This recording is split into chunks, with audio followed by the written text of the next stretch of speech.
Backbone Wrestling Network. Welcome to Clash of the ChampBones. I am your host, Keithie Langston, and this month we are going to be going down to, well, I guess we're in where? Nashville, I believe? Not Nashville, excuse me, Asheville, North Carolina. And with that, I'm going to bring in my friend who saved my ass once again this month because he had already watched and taken notes on this because he's a true man of talent, and I'm a friggin' clown shoe. But I want to welcome in my friend Scott Shifflet. How you doing, Shiff? I'm doing all right today. Glad to be finally talking about the show that I watched originally for this pod many moons ago. But I'm here. Yeah, this was a fun show. You didn't delete your notes, which I'm very happy that you didn't, because that would have been quite devastating, because then you'd have to watch it all over again. But yeah, no, this is a good clash. Well, I don't want to go that far. We'll get into it at this point. I feel like this might be a clash of a one-match clash. I don't know what your thoughts are, but we'll get into it. But of course, this is Clash of the Champions 12, Mountain Madness / Fall Brawl 90. This took place on September 5th, 1990 at the Asheville Civic Center in Asheville, North Carolina, now known as the Harris-Cherokee Center, was also known as U.S. Cellular Center. I guess it's just a complex in Nashville, or I keep saying Nashville. I'm sorry, Asheville. But you've never been to this part of North Carolina, have you? Yeah, actually I have. I went, my wife decided that I needed to get out during when COVID happened, so we rented a cabin in New Year's, and we drove up there, and I just we walked around outside, like masked up and everything, and then I went there for a bachelor party a couple years later. But yeah, Asheville's a great place, a great town, bunch of breweries. Really? It's a lot of fun. Okay, yeah. Well, that's pretty cool. Kind of hippie-ish, which is cool.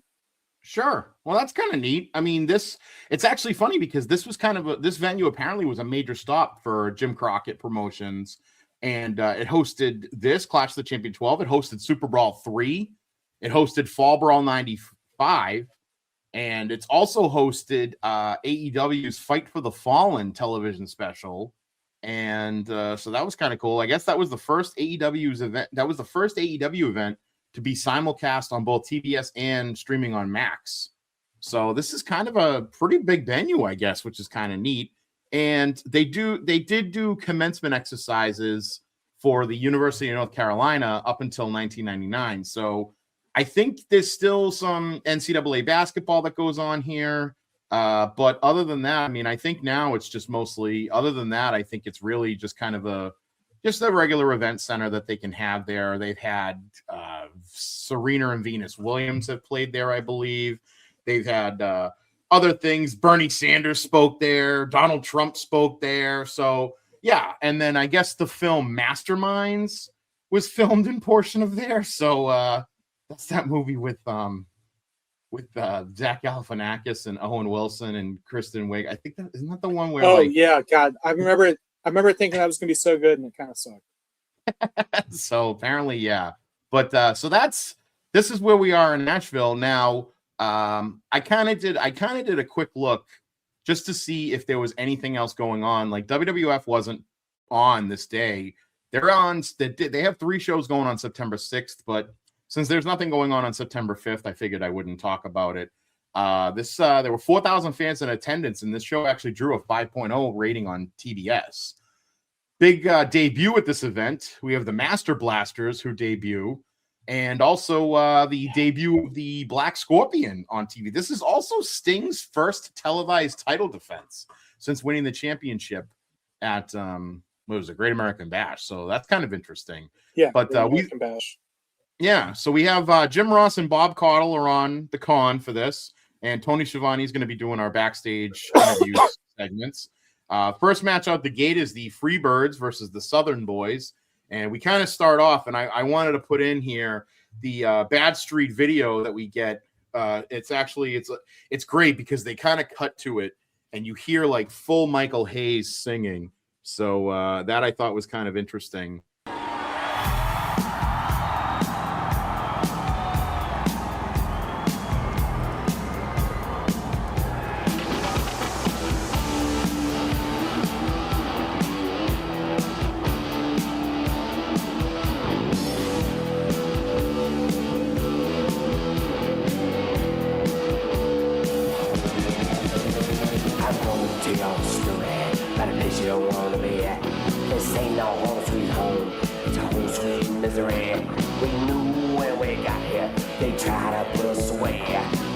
They see the smoke down the street, they ran the other way.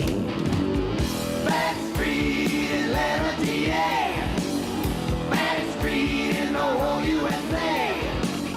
Back Street, nasty and hot.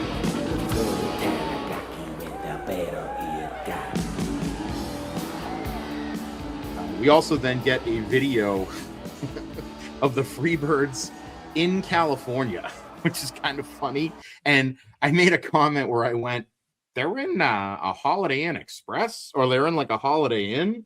So I thought that was kind of interesting that they were in a Holiday Inn, pretending like they were supposed to be like bigwigs on here. But okay.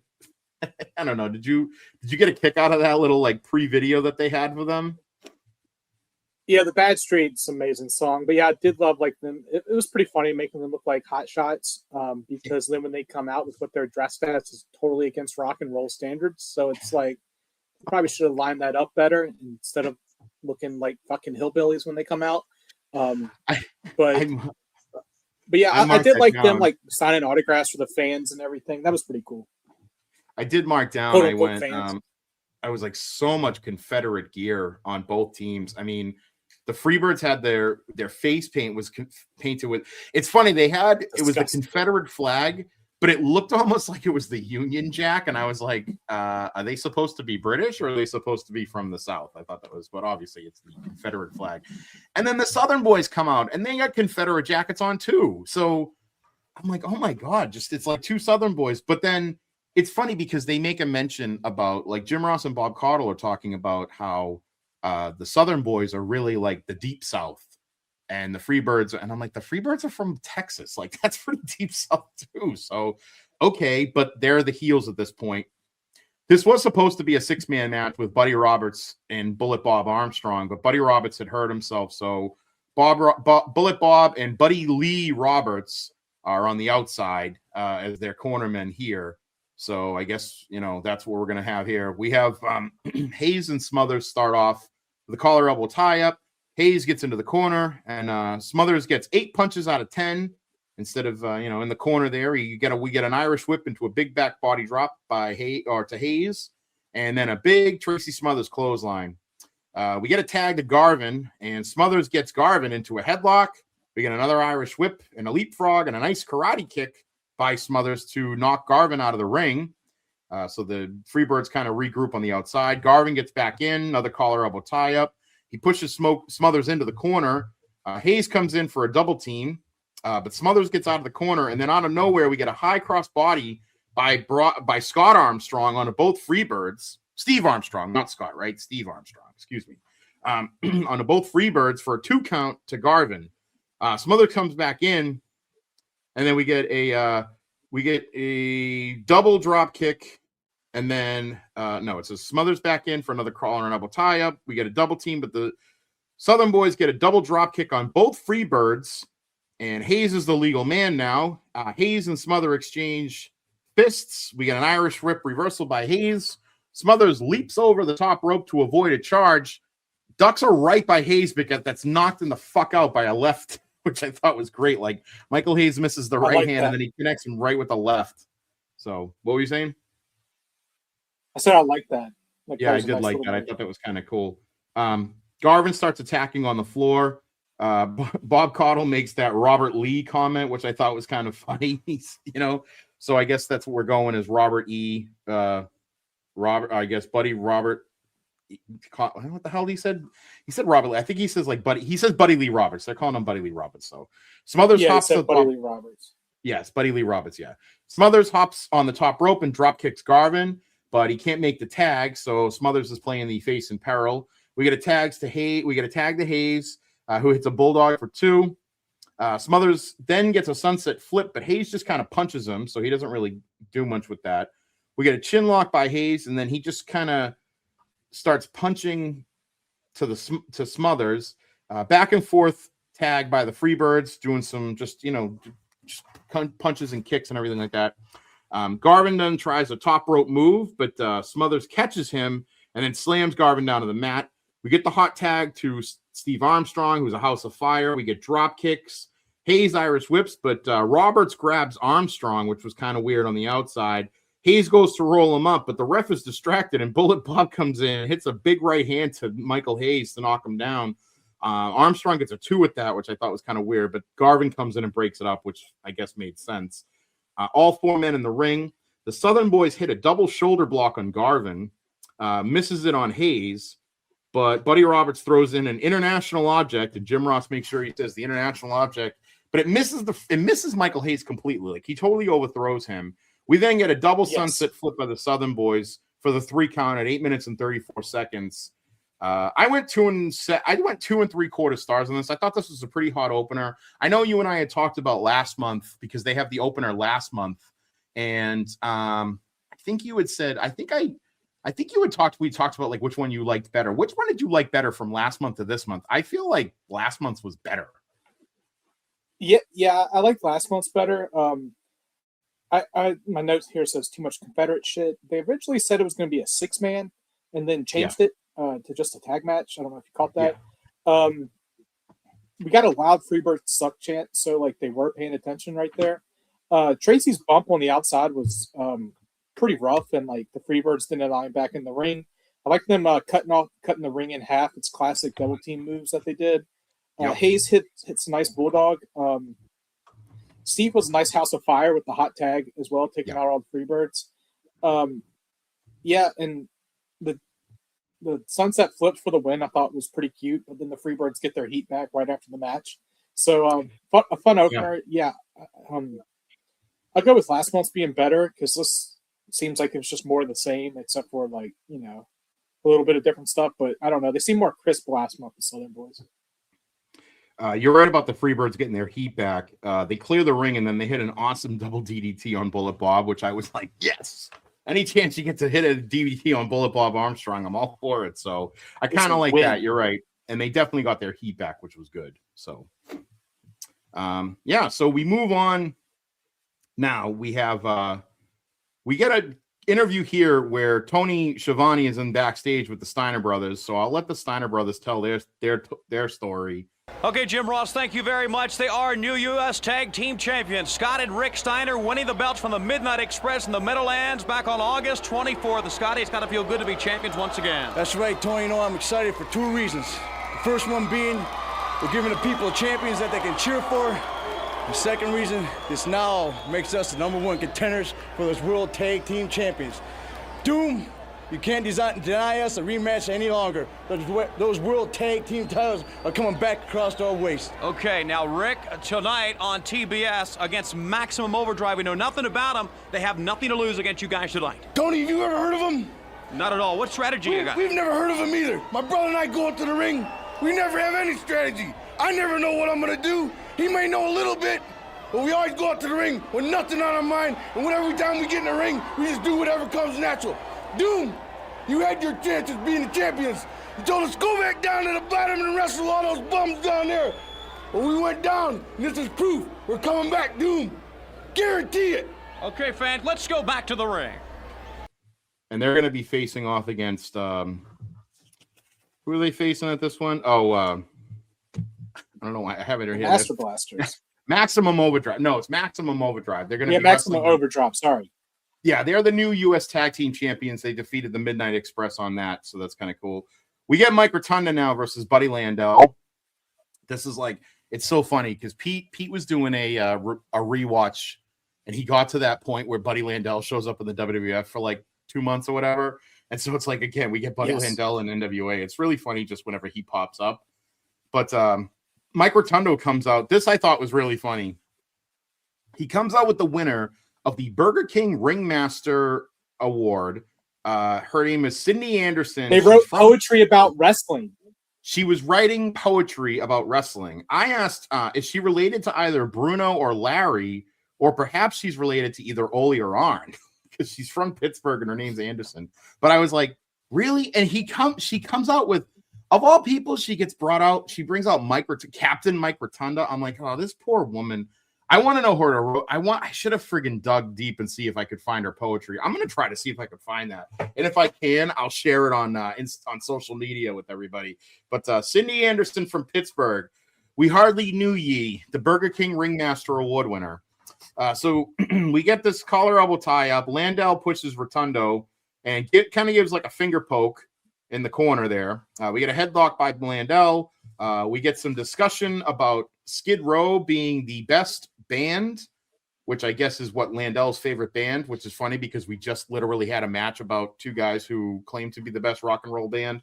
And now we're talking about Buddy Landel and his new Skid Row tattoo that he has. So, okay. Which is just paint, which I'm surprised didn't rub off during the match, Keithie. I know, it's not a real tattoo, too, which is great, yeah. But Landel into a headlock, gets on the map. We get a 2-count flip by Landel twice.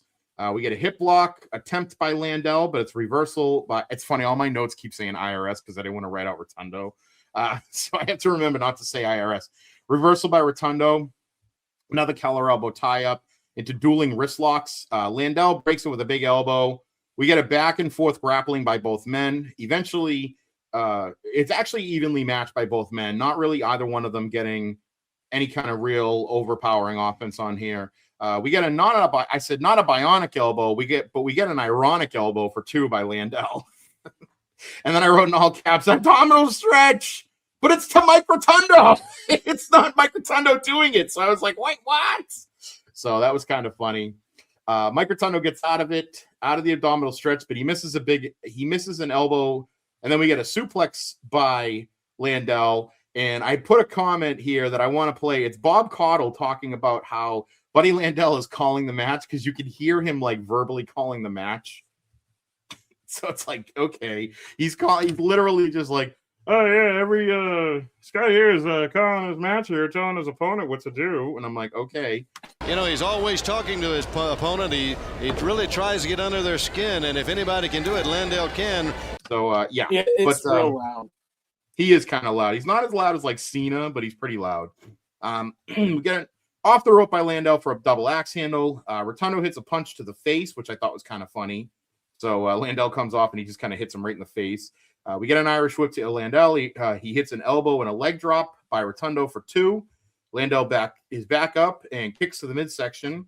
He gets Rotundo down in a mat face lock, puts his feet on the ropes for leverage, but doesn't keep it on there for long enough for the referee to see it, which is weird.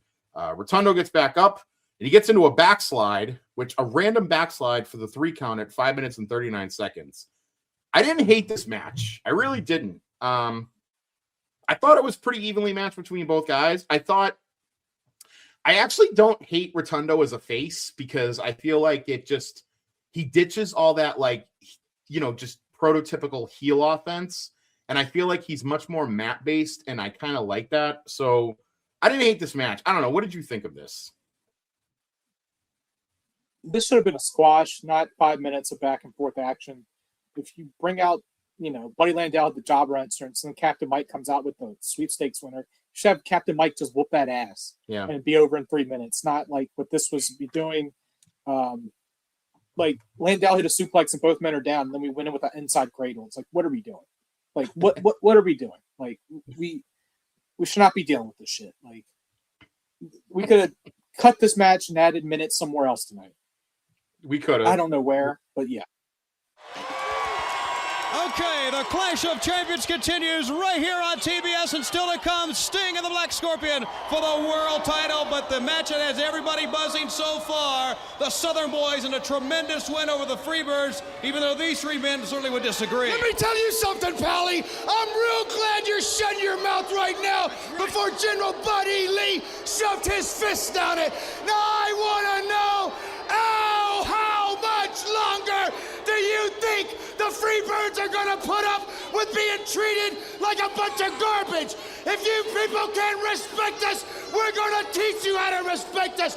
If we have to go through the Southern Boys or anybody else, we're going to show you that nobody messed on the Freebirds before, and nobody's going to mess on them now. Tell them, buddy. That's right. General Robert E. Lee, he's looking down here upon us and saying, Freebirds, get those Southern Boys out of here. And that's what we're going to do. Hey, you people might think they won the battle, but we're going to win the war. I'm going to tell you right now, Bullet Bob, you were step number 1. And there will be many to follow, because we are the fabulous Freebirds. We are the greatest rock and roll band in the world. We're still the same, still kicking butts, still taking names, and still raising Cain. And for all you non-believers, you want to see how real superstars live? Well, check out the greatest rock band when we went to Hollywood. Watch this. Well, how do you feel, baby? Well, you know, I'm pretty excited, I think we man. should have called security ahead of time. I'm excited. I don't think well, it's not too big I of hate a... these elevators. Look, I told you. Well, we just have to get used to that. Don't worry about it. We're gonna have some fun. Oh, yeah. This looks like a lot of fun. Let's go have some fun, PS. Yeah, okay. All right, back up. Get off the limo. Come on. Get back.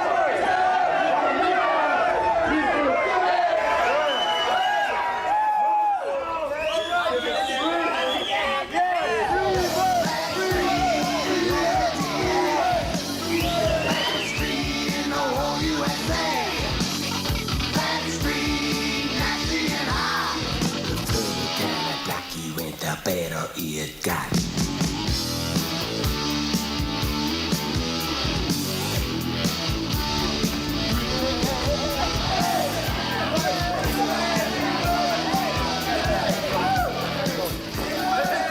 When you're the fabulous Freebirds and the greatest rock and roll band in the world.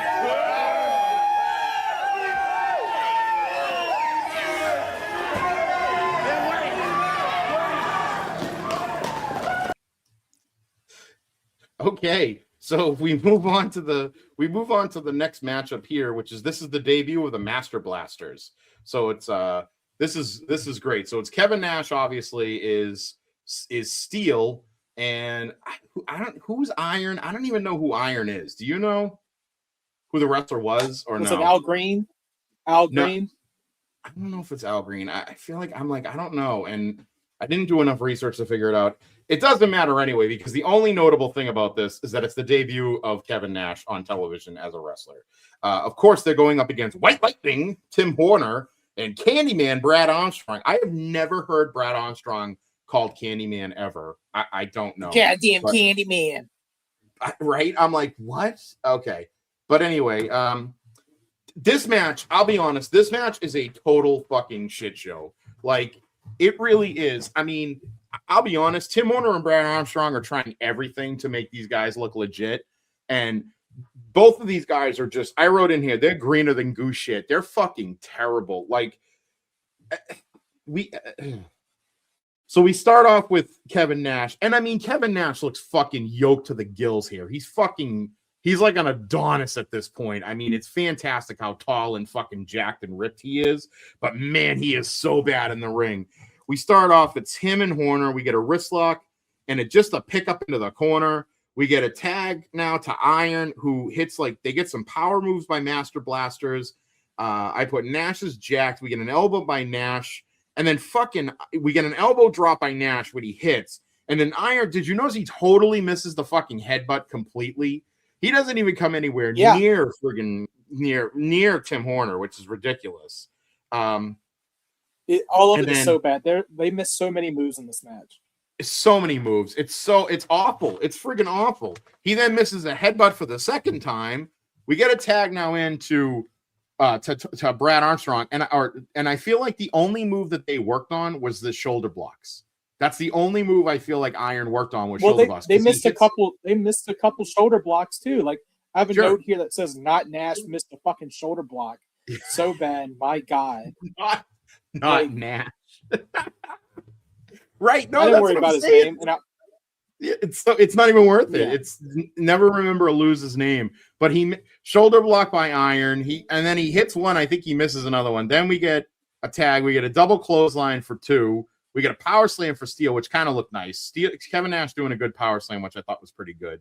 We get an Irish whip to Armstrong. Armstrong evades a choke slam attempt, that's what I was calling it because it looked like it was at least he was going to attempt a choke slam. I don't know what the fuck he was doing, but whatever. Armstrong tries to roll up to no avail.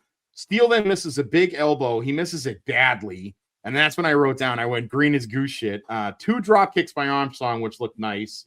He misses a charge into a boot by Kevin Nash, which you don't even see because the fucking camera's behind Nash. We get a tag into Iron. I go another dog shit shoulder block. Body slam into an elbow and a big leg drop, which he actually hit the leg drop, which was impressive. that he hit it. Not that it was an impressive leg drop, just impressive he hit it. Armstrong hits another drop kick. Iron just looks terrible here. We get a tag to Horner. Horner then hits a big back body drop and then a big sleeper hold. Steele comes in to break up the sleeper hold. Armstrong gets tossed out of the ring, and then they hit that fucking stupid double shoulder. Now, here's the funny thing. We had a double shoulder block in the previous match that looked fucking tits by the Southern boys. It was awesome. We get a double shoulder block here by Master Blasters. It's fucking horrible. 3 minutes for the three at 4 minutes and 52 seconds. I just wrote down this match was just gross. And I did 0.5 because that was like, it's only because I think Armstrong hitting the 2 drop kicks was great. And then I did like the power slam that Nash hit because it was actually pretty good. But other than that, dog shit. I just go gross garbage. Your thoughts? Yeah, fuck. It's just a horrible match. Just got off. I peppered my, when you were talking in there. But yeah. I even have a note here that says finishing move is a double shoulder block with a ha afterwards. Like, it's just so bad. Like, not needed at all for this. This is just horrible. Yeah. And they shouldn't have. Like, they shouldn't have been against. They shouldn't have been against 2 name guys. I feel like if they want to debut the Master Blasters, they should have just put them in there against 2 straight up jobbers, and then at least it would have made somewhat sense at all. But okay, we go to the back now, and Tony Schiavone is in the back, and he talks about the Black Scorpion to Pillman, which Pillman's just. I love Pillman on these backstage interviews because he's just such personality, and I love that about him. But then we go into this discussion about the gauntlet. Do you remember the gauntlet at all? Yeah, I've heard about it on Center Stage Chronicles on between the Sheets spinoff, where it was like so they had 3 shows during the weekends, like one Saturday morning, one Saturday night, and one Sunday. And a wrestler would run the gauntlet if they won all 3 matches, they would win $25,000. But say if he lost one of the matches, they would get the 3 wrestlers would split $25K. So it's pretty fun little thing they did, and Pillman was the first one to do it. Okay, Jim Ross talked about the gauntlet. Now, starting right here on TBS on Friday, September 14th, on the Power Hour that night, a new concept for the NWA and World Championship Wrestling. It's called the gauntlet. We'll talk to Brian about it in just a minute. Right now, let's take a look at the objectives for someone running the gauntlet. First of all, as you can see, to win 3 consecutive bouts on 3 consecutive days on the Power Hour, WCW on Saturday night, and Sunday on the NWA main event. The man who runs the gauntlet succeeds, he wins $15,000. If he loses a bout, prize money is equally divided between the challengers. Now, the rules are pretty simple. A wrestler is selected from eligible candidates who have agreed to compete. The wrestler will draw 3 names at random on the Power Hour Friday night. Those 3 names represent his 3 opponents on the 3 consecutive nights. The first bout will take place in the Power Hour, second on World Championship Wrestling, third on the main event. And Flying Brian, you're the first man who's agreed to run the gauntlet, and your chance at $15,000 starting on the 14th. Well, to walk through the unknown, it's a situation similar to the Black Scorpion. I'm going to be taking on 3 unknown opponents on successive nights, and that makes preparation very, very tough. So it's like going up against a team because all 3 men will be looking to divide that money. That's right. All 3 men up against you, all 3 men with diverse talents and skills. It's going to be tough, but I can only make you one promise. I'm going to bring you everything I got. Okay, good luck to you on the 14th. That's starting on the Power Hour of the Gauntlet. We'll have more on TBS right after this. Yeah, no, that was an interesting concept of that. So I almost feel like it's something they should bring back. We get Missy Hyatt now talking to Ric Flair. So we got Missy talking to Nate. I'm surprised Nate didn't try to get in there. I don't know. What do you think? It's not late at night. No hair, no flair. She might have been one of those. Isn't it hair, no flair? I don't know. You think Flair wants like the 70s Bush? Is that what you think he's going for? That's what he wants. That's what it's been said before on pods.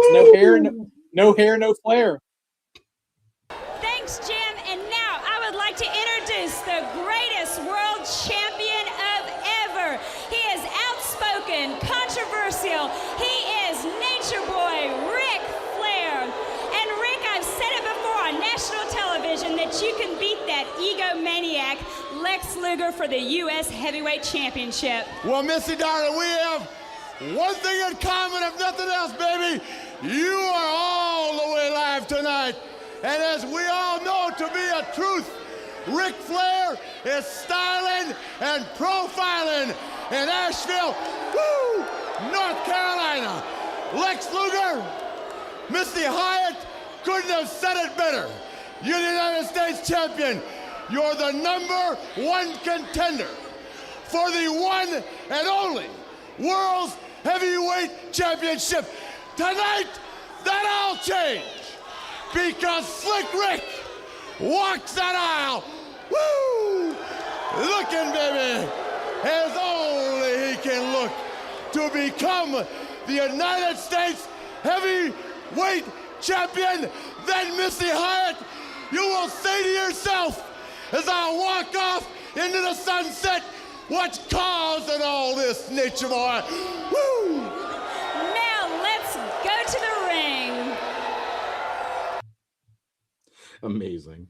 Amazing. Okay. So the next matchup here is, is this the first time we're seeing the Nasty Boys on TV too? Or at least on Clash? Are they on? Yes, are they on like? They I'm are sorry. this. I think this is like around their debut. They show up at Halloween Havoc, and then they are gone to the WWF after this because they didn't have a contract. Yeah, so that's funny that like they're only in for really briefly, and then they go, and they were in the AWA before that. So we get the Nasty Boys, billed from New York, which I thought was kind of funny, not being billed from Allentown, which is always good. Going up against Jackie Fulton and Terry Taylor, and I should, you know what, because it's Terry Taylor, I am going to throw this in here because I have to. I feel like I have to. So Terry Taylor, what are we going to say about him? Cock. Cock. All right. But we got Cock-a-doodle-doo. So that's Terry Taylor right there, folks. But and then Jackie Fulton, brother of Bobby Fulton. So I guess was he in the Fantastics at some point? Because Jim Ross says he's in the Fantastics, and I'm like, I don't think this guy was ever in the Fantastics. I think like he was like an auxiliary member type deal. But yeah, it shouldn't have been. Like, yeah, he's not his brother.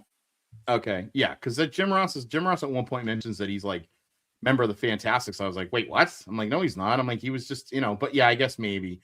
But this matchup, it's another one of these where, especially if this is like another debut of the Nasty Boys, they should have just probably put them in against two jobbers.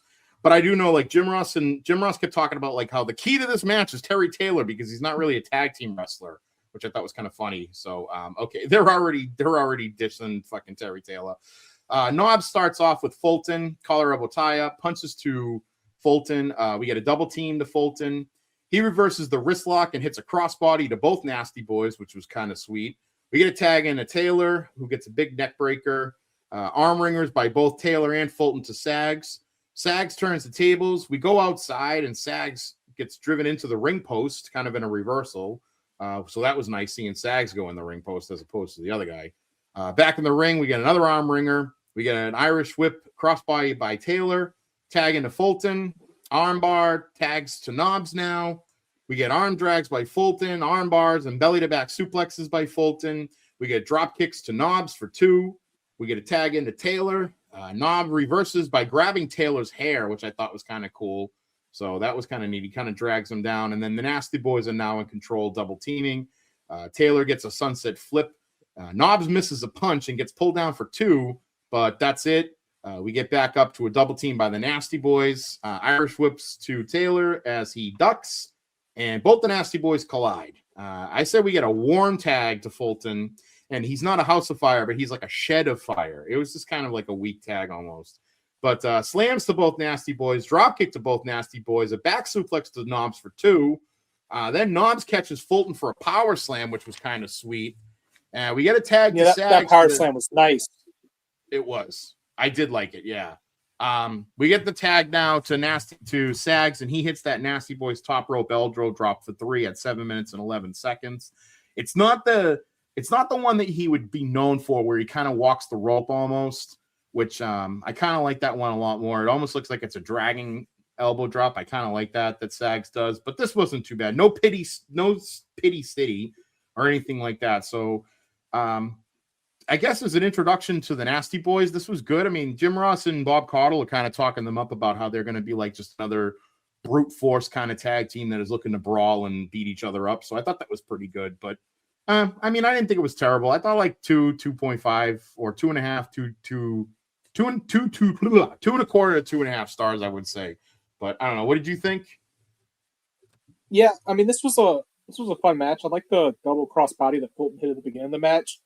And like the power slam that we talked about was nice.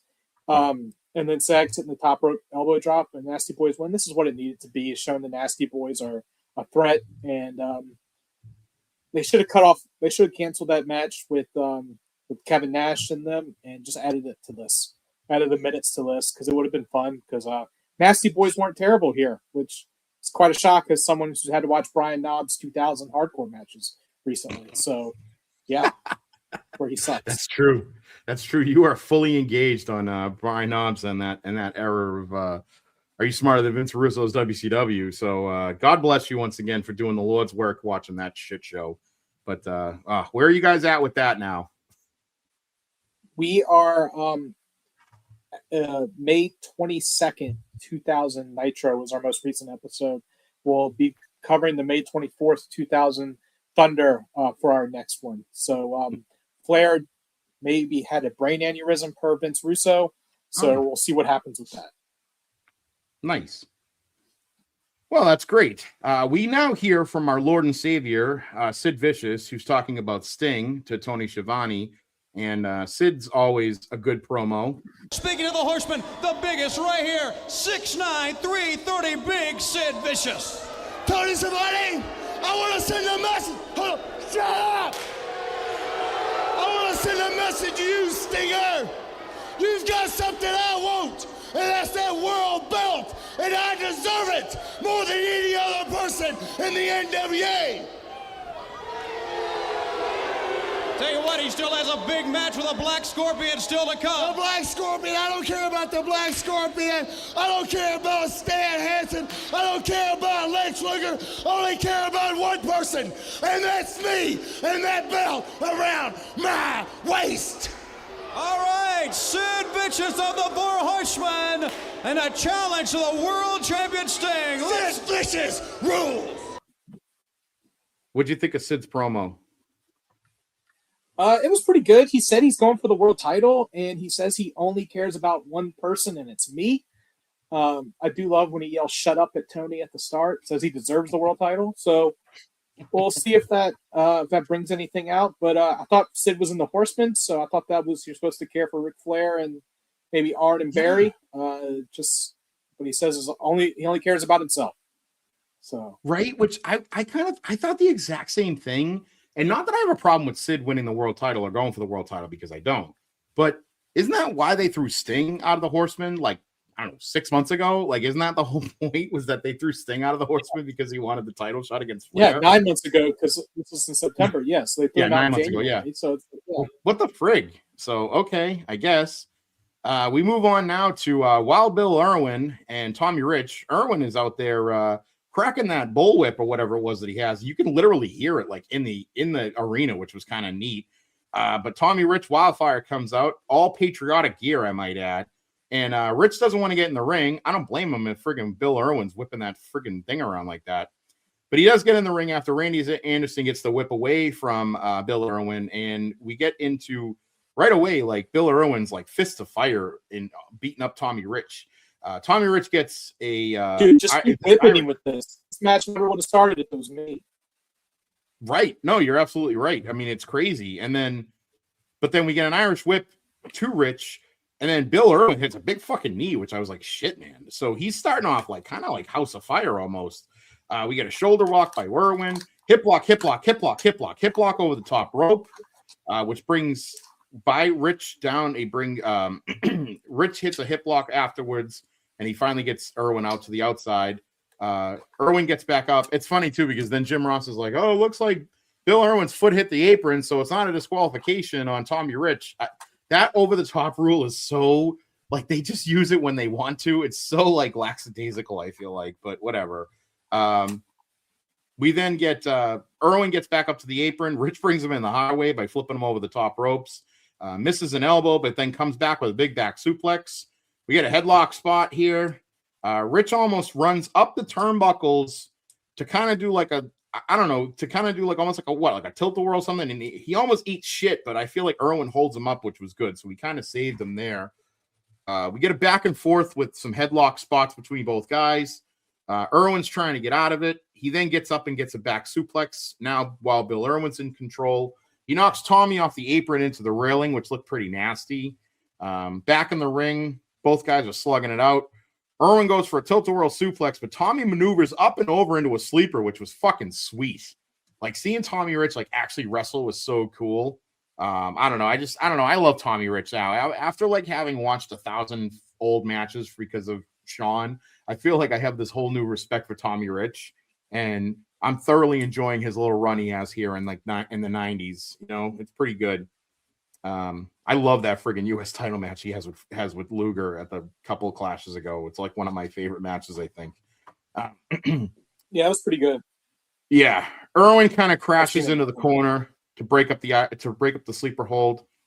We get an Irish whip into the opposite corner, but Tommy Rich moves to avoid the charge, and then Tommy then hits the rope and hits the Luthez press for 3 minutes at 3 minutes and 59 seconds.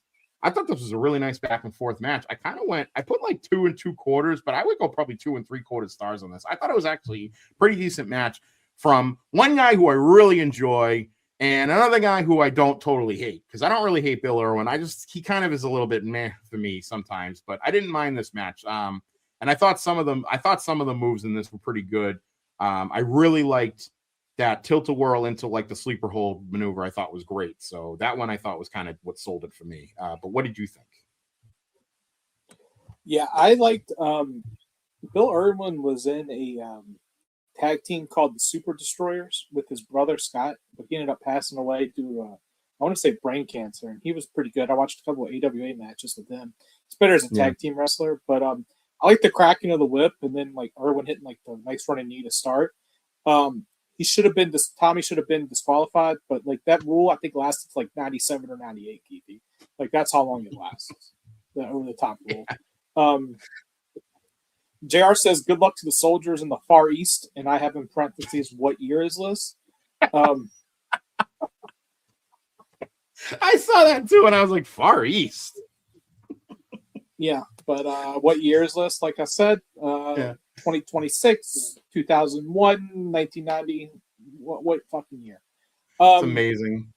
But I love like Tommy had a nice reversal and put his own sleeper on, and then like I was shocked with the Thez press because I was just used to that being Stone Cold's like transition move, and I was shocked that he got a win with it. So yeah, this was a pretty cool match. We're really going all out with some weird matches on the show, and it's about to only get weirder in this next match. But you have a Stan the Lariat Hansen promo that I would love to talk about first.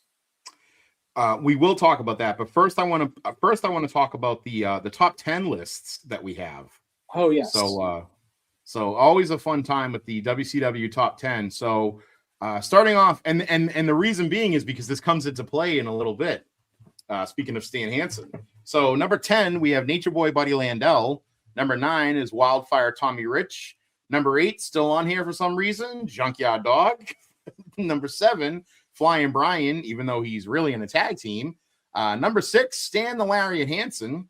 Number 5, Sid Vicious, who just is going to jump everybody else and challenge Sting for the world title, including his fellow Horseman member, Barry Windham, at number 4, and his other Horseman member, Arn Anderson, who's the world television champion, and his other Horseman member, Nature Boy Ric Flair, who's listed at number 2. And then, of course, the number 1 contender, Lex Luger, for the U.S. Heavyweight Champion, is the U.S. Heavyweight Champion.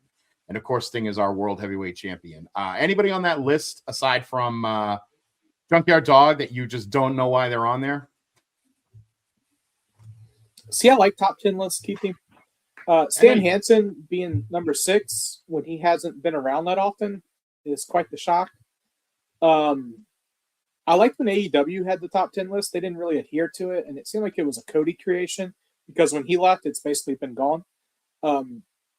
But I do like that. But yeah, Stan Hansen being 6, what are we doing? It felt weird seeing Flair so low on the list, even though he was 3. But still felt weird. He was 3, right? He's 2 because he's right below 2. Luger. Yes. Yeah. Yeah, you're right. But again, but it still felt weird seeing him on the list. But yeah. Yeah, and I guess it's because again they always have to make the U.S. champion the number 1 contender. But it kind of doesn't make any sense because although Luger actually wrestled a lot as U.S. champion, he would wrestle Flair a lot as the world champ. So I guess it does kind of make sense, but that was probably more or less because they were in a feud with each other or they had a program that they were doing with each other, not necessarily because he was the number 1 contender. But we're moving on to the tag teams. They do the top 10 tag teams as well. We have number 10, Mike Rotunda and Tim Horner. So both Tim Horner tagging with another guy on this show and Mike Rotunda in singles action. Go figure. Number 8, Junkyard Dog and Elegante. Did Junkyard Dog and Elegante ever wrestle for the tag team championship? That's what I'd like to know. Dude, I didn't even know they were a fucking tag team. Apparently they are. They're in the top 10. Flying Brian and Z-Man, the Z-Man, Tom Zank at number 8. Number 7 still on here, the Samoan SWAT team. I didn't even think they were still around. But, the Head Shrinkers, the Head Shrinkers are a couple of years away. So I guess they're still around. Number 6, we have the Fabulous Freebirds. Number 5, the Southern Boys. I'm guessing the Southern Boys probably jumping over them, leapfrogging over them after the last couple of matches they've had. Number 4, the former U.S. Tag Team Champions, the Midnight Express. Number 3, the Horsemen. And I know for a fact that at I believe at Clash 13 is where we get Flair and Anderson against Doom. So that's kind of telling right there. But I guess you could also have had no, that makes sense. I guess in the Horsemen, the tag team was Flair and Anderson because Wyndham's not really in a tag. Wyndham doesn't really tag, and Vicious is going after the world title. So I guess that's kind of weird to think that in the Horsemen, the tag champions contenders are actually Anderson and Flair, which is kind of interesting. But number 2, you have the Rock and Roll Express. They're about to start feuding with Doom. Right. Which that's what I'm saying. So it's kind of odd. Yeah. But number 2, you got the Rock and Roll Express, and of course, number 1, the new U.S. Tag Team Champions, the Steiner Brothers, and then of course our World Tag Team Champions at this time are Doom. So that's your top 10 tag team for September 5th, 1990 in WCW.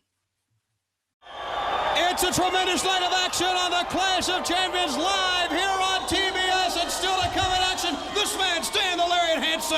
You know, you gotta get motivated. And to be motivated, you gotta get hungry. Well, I got a bunch of kids back home. I got my pickup head out there trying to repo it because I need the money.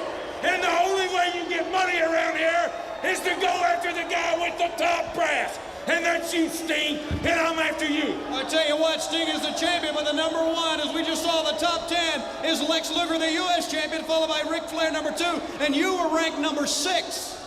Number 6?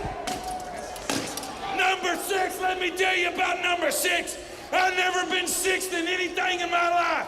I wasn't 6th to my wife. I wasn't 6th to anything in the world. I'm gonna come after you, Luger, baby. I'm gonna come after number 5. I'm gonna come after number 4. But I'm gonna come after you, Sting, and anybody in the way is gonna get it because I'm bringing the bell. 6, 6, 6. Jim, Bob, this guy is disgusting. Let's go back to you. Now we'll go ahead and we'll talk about this Stan Hansen promo. I'm gonna let you go nuts on this. Oh, Stan Hansen. He's got fucking dip in his mouth as he's talking. It's running down his chest as he's talking. It's just disgusting. Dip spits, fucking going. It's disgusting. Oh, it's so. I know I've said disgusting like 4 times. Take a drink every time I say it, but it is so gross as he's dipping and like the chaw's running down his lip as he's talking trash to everyone. He says he's going for Sting, and then he finds out he's ranked 6th, and he's somehow even more pissed off. He says he's going for rankings 1 through 5, and like he storms off. But I'm terrified of the man just off of that. Like, holy shit. Yeah, he storms off and he leaves his chaw hanging in the air. I mean, it's so gross. Ugh. And the best thing is, I think I saw this thing the other day where it was like Missy was in the backstage area interviewing people, and she's in like the locker room, and she interviews like Stan Hansen. He comes out, he comes out of bath with a towel around his waist. He's got the jaw, and it's just this guy's always chewing tobacco. I love it. So yeah, Stan Hansen, one hell of a character, I should say. Perhaps Japan should have kept him. I don't know. But we move on now to a little Ladies Pro Wrestling Association heavyweight title defense by Susan Sexton against Bambi. The only thing I can say is this was an interesting little clip of 1990 wrestling for women. But yeah, it's a fast start by the ladies. We get a drop toe hold by Sexton. Bambi then reverses it into a head scissor. We get a rollout and then into another leg grapevine by Susan Sexton. We get wrist locks into another head scissor. Both women get back up. We get a big charge and a body slam by Sexton for 2. Bambi starts grabbing into a headlock. Chain wrestling for both females here. We get a test of strength into an Irish whip into a corner. Sexton hits a crossbody and then a big back body drop. She gets a scoop slam and a big elbow by Sexton. She gets caught up in a small package by Bambi, but reverses it for the 3 at 4 minutes and 11 seconds. This was kind of like just I guess it was an opportunity for them to try to put women on the show and maybe do a little bit of cross promotion with LPWA, Ladies Professional Wrestling. I don't really know what else we were going to do with this, but I mean, I guess it was kind of good, but I don't know. What did you think of it, really? I thought it was just kind of random to be put on here. This match fucking sucked. This was god-awful. Like, it was just horrible. Like, my notes literally are this much. Circle each other and then a headlock. This is something. Women's wrestling in America has come a long way. Thank God it's over. Susan Sexton won. Like, you're not wrong. You're not wrong on that. Ladies wrestling, thankfully, has come. I don't even want to say has come a long way. It's in another complete galaxy at this point. The only thing of note was that Bambi was from Stone Mountain, Georgia, and I thought they were going to reference either Sam Houston or well, they weren't going to reference Jake the Snake, but maybe Sam Houston, because I feel like Sam Houston might have been around. Definitely Grizzly Smith. I always call him Grizzly Adams. Grizzly Smith. No, this was terrible. I didn't really like this at all. I thought, like I said, it was just a slice of what women's wrestling was in the 1990s. But the funny thing is that not that far away in the AWA, you had like Medusa, and she was cutting it up and actually doing some pretty good shit. So it's kind of funny that, and actually in 1987 and 1988, Bambi did feud with Medusa in the AWA. So it's kind of funny that we have one of the highlights of women's wrestling in the 90s is just a couple states away doing some real good business up in the AWA. And then this is kind of like the garbage that you got in WCW. But obviously women's wrestling was dead in WWF in 1990. So I guess this is what we were getting. But yeah, WCW never really had a good women's division either, I feel like. So at any point. So, what are you going to do? But we move now to the new tag team of Maximum Overdrive going up against the U.S. Tag Team Champions, the Steiner Brothers, Tim Hunt and Jeff Warner. Jeff Warner, I believe, I think he's, because their names like Hunter and Silencer, and I think who gives a fuck? They suck. This is a goddamn Road Warrior clone. Somehow we have 2 Road Warrior clones on this fucking show within 45 minutes of each other. Just 2 fucking jabronis. I can't disagree with you. So then I won't even really go over the match. I'll just basically say that there was some pretty good. Actually, this match was just This was a 6 minute and 23 second match. The highlights of the match really are, I guess, like some back suplexes and belly to belly. At one point, when Scott starts off and then he tags in Rick, and Rick is barking and crawling around after one of the guys from Maximum Overdrive, and I was like, okay, that's kind of at least somewhat interesting. And then they hit the Steiner DDT off of Rick's shoulders for the 3 count, which was fucking awesome. But yeah, this match is another one where it's just like, what are we doing? Especially considering that in theory, you have the tag titles on just these big muscle guys who aren't the greatest in-ring workers. And I'm saying that honestly, like, let's be honest. At this point, Ron Simmons was never like this crazy in-ring worker, but he definitely wasn't in 1990. And neither was Butch Reed at this point in his career. So they're just like two brute guys that are going to just beat up people and whatnot. The Steiners are where it's at. And the Steiners are fucking awesome. And they really are. It's incredible to see how friggin' good Scott Steiner is at this point. No Frankensteiner in this match, which was disappointing, but we got that fucking awesome Steiner DDT, which was great. Other than that, yeah, the Maximum Overdrive, nothing to say about these guys, right? Yeah, like it's fucking horrific. But there was a sweet video they showed the Steiners fucking people up. My notes are like Scott's throwing one of these jabronis around. Rick hits a double Steiner line. Too long for a squash. Maximum Overdrive keeps stalling. Rick caught one of the guys and just slammed him. It was fucking dope. Then he killed the other with a Steiner line. They were using these people like young boys. And I love the super DDT that they did. It was awesome. Yeah. We get a quick commercial where Missy Hyatt's promoting main event at 6:05 with her and Jim Ross. But then we come back and it's Stan Hansen versus the Z-Man. So Hansen comes in first. He attacks Z-Man before the bell. This is a total fucking squash, to be honest. This is great, though, because he attacks Zenk before the bell, throws Zenk outside. Zenk quickly runs back in and starts playing like King of the Mountain, kind of kicking Hansen. But Hansen grabs him and drags him out and just starts slamming him on the guardrail. He hits him with a chair. He hits him with a big fucking headbutt. This is all happening outside the ring while the referee's trying to, like, break it up. They finally get back into the ring. He hits a big suplex. He then drags Zenk onto the apron and lands a big elbow to the throat. We get in and he hits a snapmare to Zenk, and then Hansen throws Zenk's head into the turnbuckle, at which point we get Lex Luger, who cuts a mid-match promo with Tony Schiavone against Stan Hansen, where he basically says, I'm focusing right now on Ric Flair, but, whatever, Stan, you got to do what you got to do kind of thing. Lex Luger and Tony Schiavone are standing by in our locker room. There you see, Tony, if you can hear us. I can hear you, Jim. Can the package make any comments about Stan Hansen? Well, he's right here. He's almost right before his match. And, Stan was upset that he was ranked number 6, so it'll come right after you, Lex Luger. There's a lot of top contenders out there, Tony. They got to work their way up the ladder. Right now, there's one thing on my mind and one thing only. The guy who's done it time and time again in the big match, and that's Ric Flair. Stan Hansen, if you earn your shot, you'll get it. Okay, his concentration's right with Flair right now, Jim. I mean, what did you think of that, like the Lex Luger promo? Hit.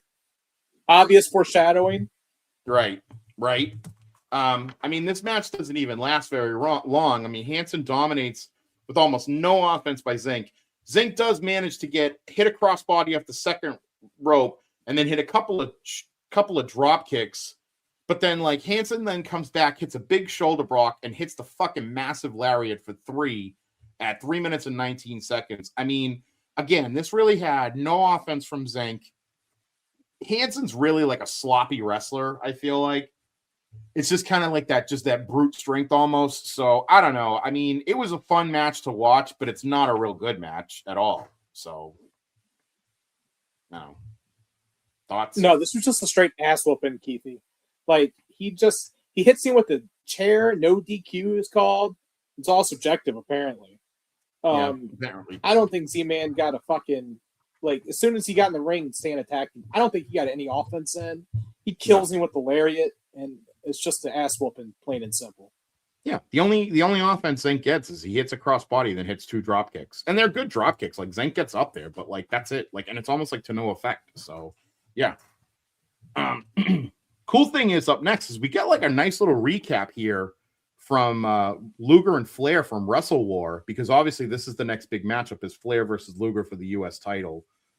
We get an interview from Lex Luger with Tony Schiavone, but then the best part is like we get hype videos for both Flair and Luger while they're entering the ring.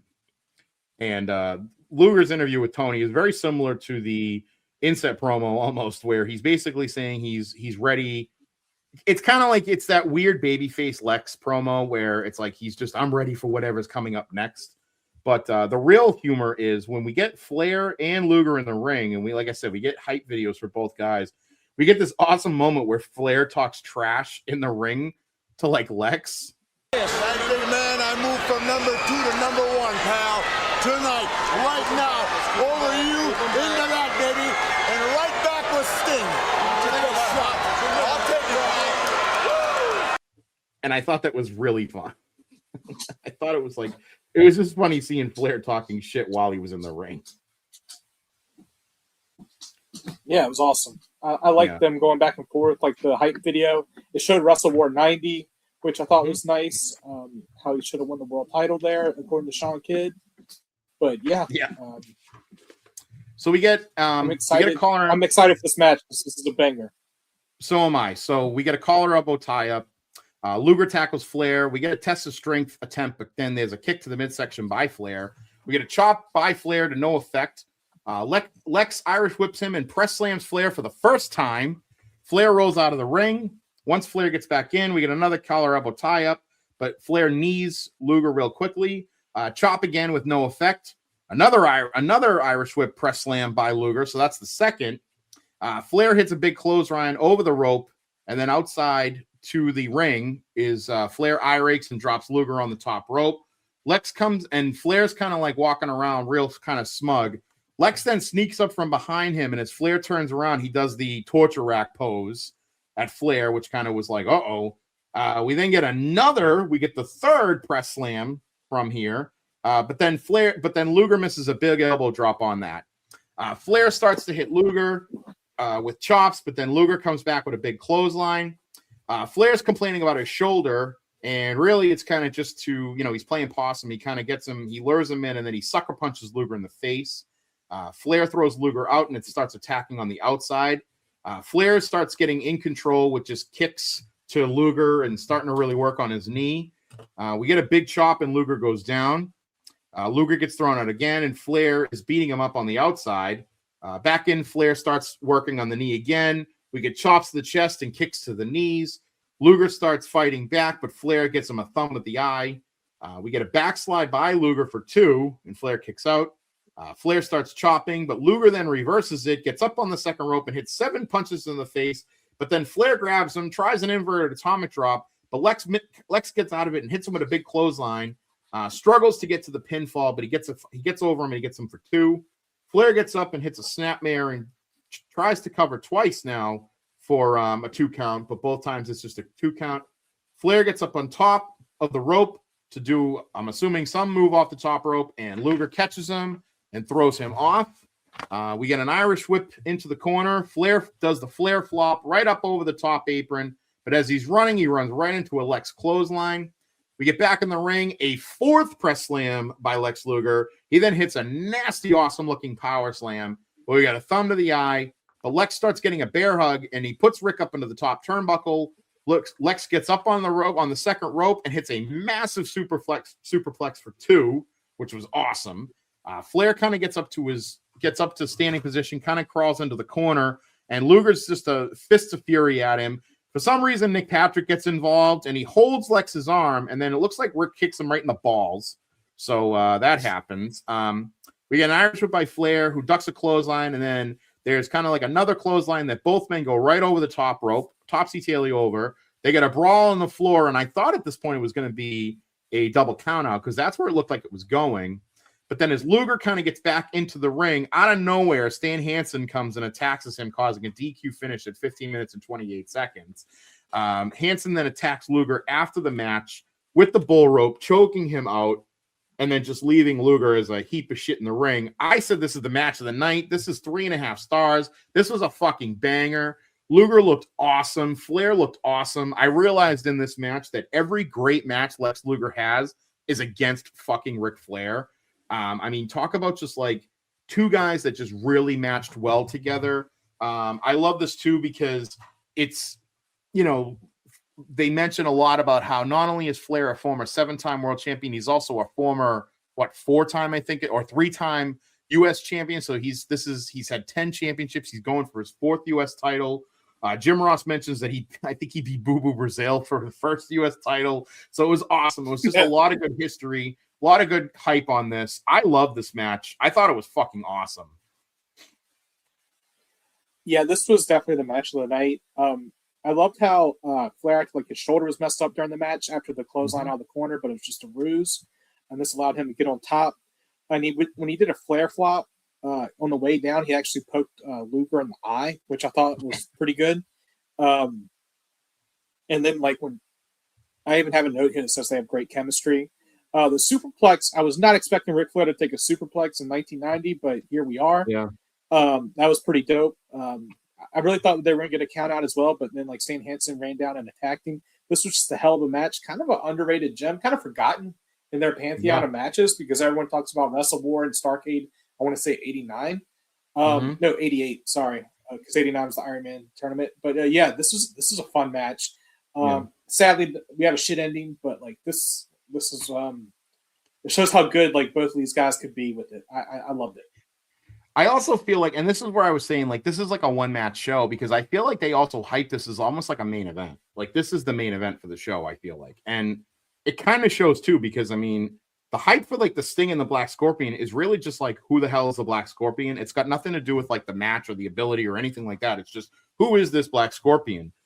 Speaking of that, we have here the Black Scorpion, otherwise known as Ole Anderson's voice, talking about Sting. So, same guy.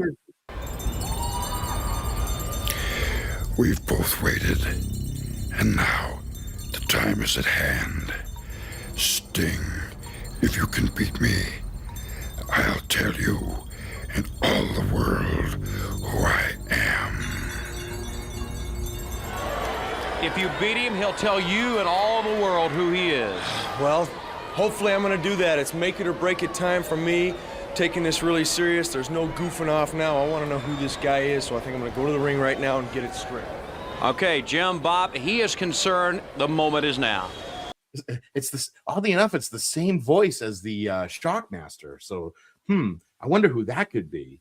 But yeah, we have that, and then we roll in with your favorite wrestler, Sting, talking to talking to Tony Schiavone.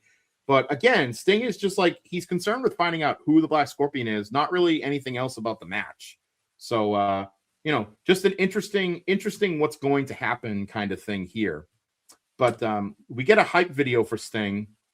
I put down here as he's coming out. So the Black Scorpion comes down first. Sting comes down second. We get a nice little hype video for Sting showing how he won the title and, just all that kind of, all the other matches he's had beforehand. I said like the Black Scorpion was either Latino or black, and it's just definitely not Ric Flair. Let's just put it that way. So it's so disappointing. I mean, I guess it's not disappointing because of what happens at the end of the match, but it's disappointing to think that like they tried to like retcon and say that this was Flair from the get-go, but whatever. Really, this is just like, I didn't really like this match at all. Just because it was just a basic like masked guy who's just clubbing Sting and not really doing much. I mean, Sting doesn't even get a ton of offense, really. He just kind of gets like, there's just a lot of choking and a lot of just kicking and choking and just punching and kicking and choking and choking and kicking and punching and kicking and choking. And it's just like the same shit over and over again. The best part about it is at one point they get out to the ramp and the Scorpion slams Sting on the ramp. But then Sting gets up and he starts trying to remove the mask. He gets a control, but then the Scorpion then just kind of take control back again. Sting gets a press slam, which I thought was nice. He climbs the top rope and hits a crossbody for 2. But then the Scorpion drops a knee on Sting and gets a 2 count. That's the other funny thing is like this is the Black Scorpion actually trying to get pinned. I'm assuming this wasn't for the title. I didn't hear it or not, but I'm assuming this was a non-title fight. But it says it's a singles match for the NWA World Heavyweight Championship. So, and I guess it does say it's Sting's first televised title defense, which I'm like, how the hell did this guy get a title defense? He doesn't even look like a contender at that point. Now, I did look Stan Hansen should be mad at this guy. Right. And I did look up, and it was Al Perez at this point under the mask. Yes. So he's the guy, at least for this point.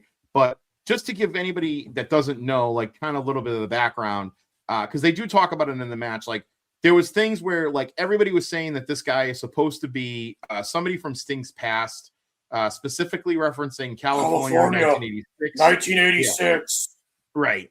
And so it led everybody to believe that it was either the Ultimate Warrior. And then I think there was other ideas on it. Was I think also who do they also want? They wanted at one point maybe Eddie Gilbert maybe was going to be it or something, because Eddie Gilbert had that connection with Sting back in UWF.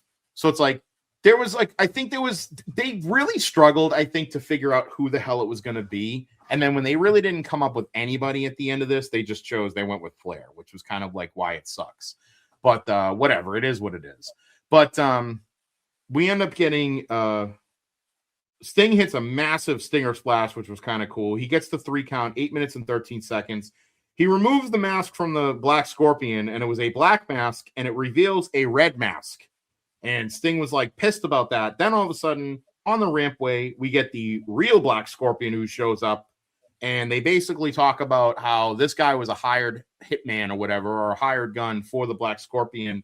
And the Black Scorpion doesn't talk. He doesn't cut a promo. He just walks away. And then we take a commercial break.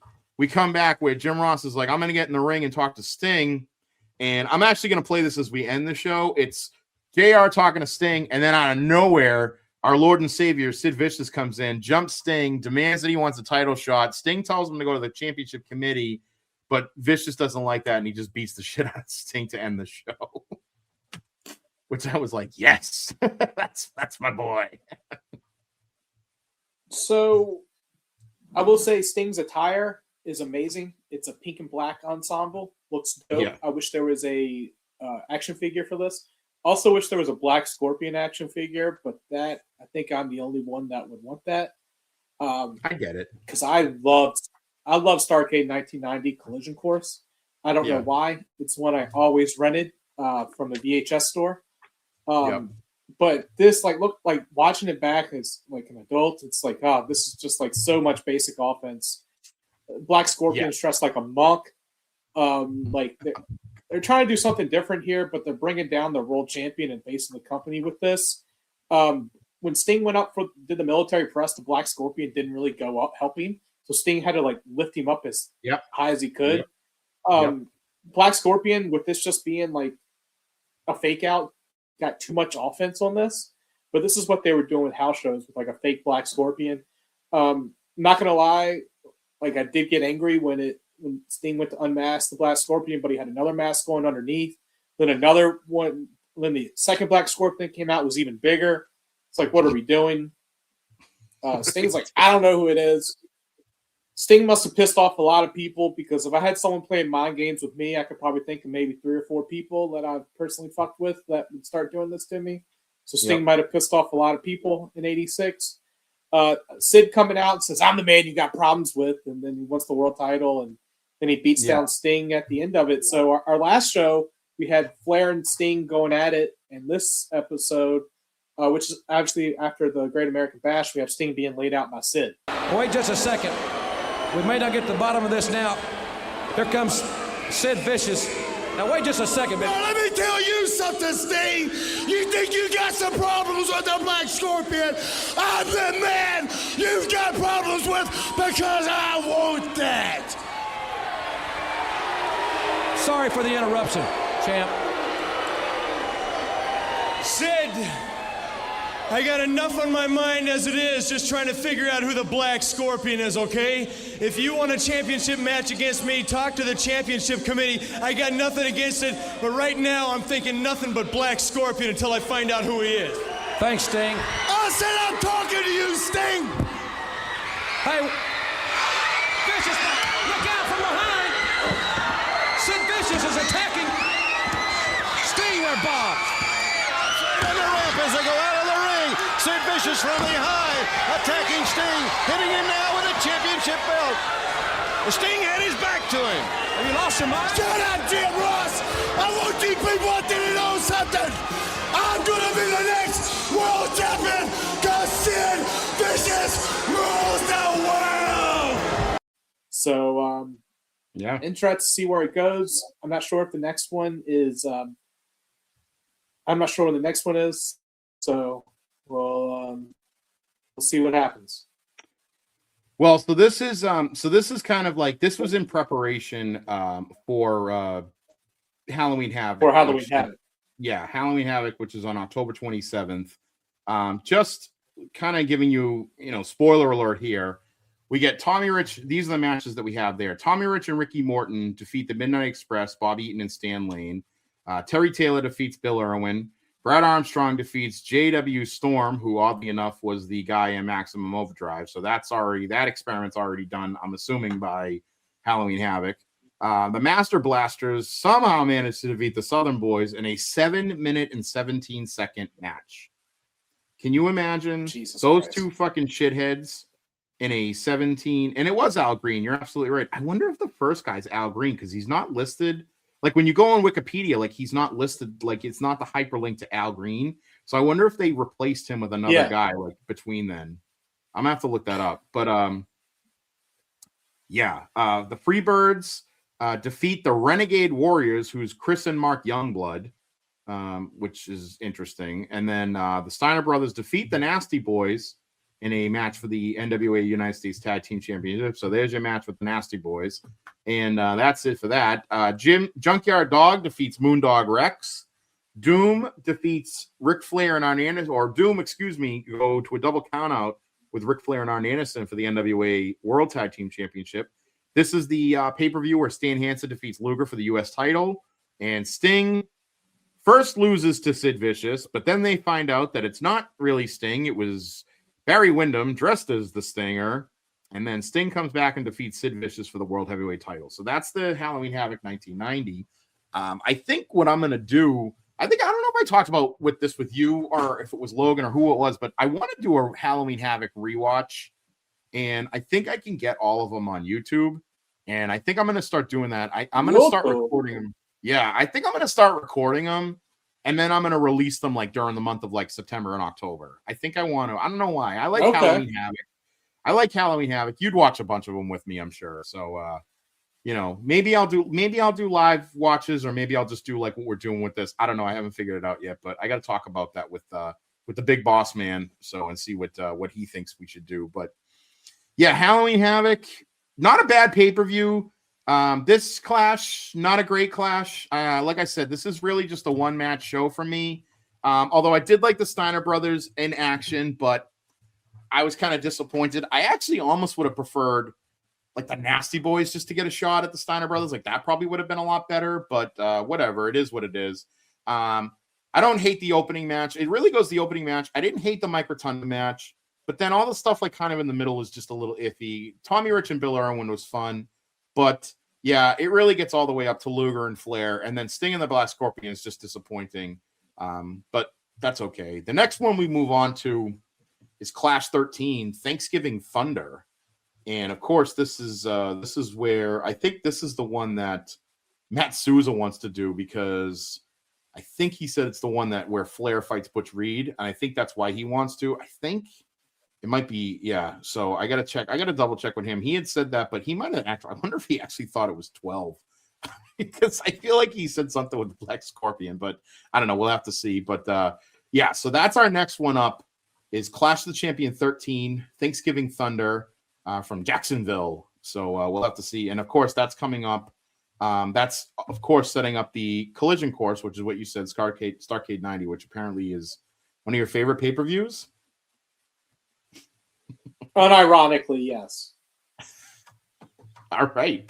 Well, that's going to do it for us on this episode of Clash of the ChampBones. Shiff, thank you so much for being on with me. Please listen to everything that we do here in the Backbone Wrestling Network. Listen to everything that's on Place to Be Nation, as well as North-South Connection Podcast Network. You can hear Shiff all over this network. YouTube Roulette. Are You Smarter Than Vince Russo's WCW? You're also on, well, wait, do you do Highway to the Impact Zone, or are you just kind of a guest on there occasionally? I'm sort of like an unofficial person now. Nice. Yeah, I'm there like every third episode or something. So excellent. Can't get enough of our show. Logan kills my will to live with TNA, but this is the TNA I used to watch on Spike, so it kind of works out. So nice. Yeah, I'll be reliving that. I can't he's get not away gonna from kill- Russo. He's not going to kill your will to live with TNA, but he's still killing your will to live to revisit Vince Russo. The cool thing is that on YouTube, you can see me. You can hear all of our podcasts on YouTube, but you can also watch me cook and Keithie take the heat. And by the time you hear this, the next episode of Can Keithie Take the Heat will be after WrestleMania, and you'll probably see Shiff on that video because I'm going to plan on doing a kind of like a WrestleMania food / our buffet in Vegas. I'm going to do some video of that. So you'll get to see our beautiful Scott Shiflett on camera on YouTube. So, but other than that, check us out. You can check us on social medias. I'm at Flounder824. Shiff, are you on any social media you want to mention or no? Yeah, you can find me on Instagram at Shiff Reads, ShiffReads, where I'm a big reader, so I'm just sharing what I read from comics to books and everything in between. So follow me there. And what was that again? Shiff Reads, ShiffReads. Excellent. Yeah, check that out on Instagram, Shiff Reads, because he is a man with opinions, and his opinions are usually interesting, if not controversial. So that's going to do it for us here on Clash of the ChampBones. Thank you so much for listening, and we'll see you when we see you. We've only got a few seconds left here on the Clash of Champions. Bob, it's been a great program, and we haven't heard the last, obviously, of the Black Scorpion and Sting, but Sid Vicious has really asserted himself. Fans, for our whole crew, for Tony Schiavone, for Missy Hyatt, for Bob Connell, Gary Capetta, I'm Jim Ross. Thanks very much for being with us, and we'll see you again right here on TBS for World Championship Wrestling.